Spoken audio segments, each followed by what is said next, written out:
This time, sumamati na kita. Okay, sa kay kagrupong Victory Year mo. Okay, sa pagambahon ang Barumbado. Actually, nagkanta sini ang bata ni Pirot Pichilier. Okay nga si Reggie Pichilier. Okay, palapakan naton sa kagrupong Victory Year mo for Barumbado. May lang talaga pagkumati kay Mrs. Nabalay, Marilu Yermo, kay Faith, kay Sian, kay Fiona, kay Jay, kay Chinchinda, kay Carl, sila pumati, kumuda. Dumanas Mix Club at Radio FM, your number one choice. Sang ako ang ginbunag sa kalibutan, lunsay lang kalisod ang akong naaguman. Sari-saring bisyo ang akong yaging sudlan, sanglit sa pagpapaya sang mga ginikanan. Si nanay, si tatay masako permi, ang ila negosyo amo ang ginapalabi.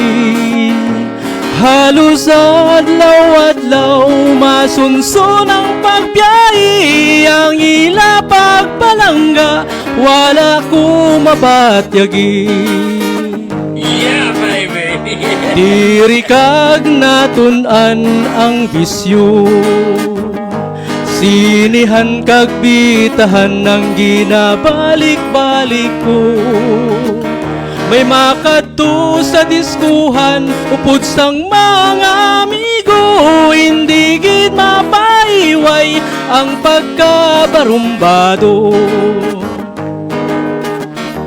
Sang ako ang hamtong ng lalaki, tinubuan sang luyag sa isa ka babae. Wala man makasaler ang akong nya diskarte, kay ang iya nga Ingles di ako kaintindi. Sa karon ako na ang nasanagan, nga ang pag-eskwela hindi dapat pasipatan. Kay ang kinaalam manggad sang kabataan, kay hiyas nga bandi labaw pa sa bulawan. Yeah, baby! Sa karon ako na ang nasanagan, nga ako man lang gali ang may kasalanan. Kay ang pagimakasang mga ginikanan para lang sa buwas damlan sang ila kabataan. Thank you. Maria Los Sagsilo, Milo daw pagbumati sa Kuwait. Dumanas Mix Club at Radio FM, your number one choice. Okay, salamat gid kagrupong Victory Year mo with Barumbado. Para gid sa mga utod naton nga may Barumbado.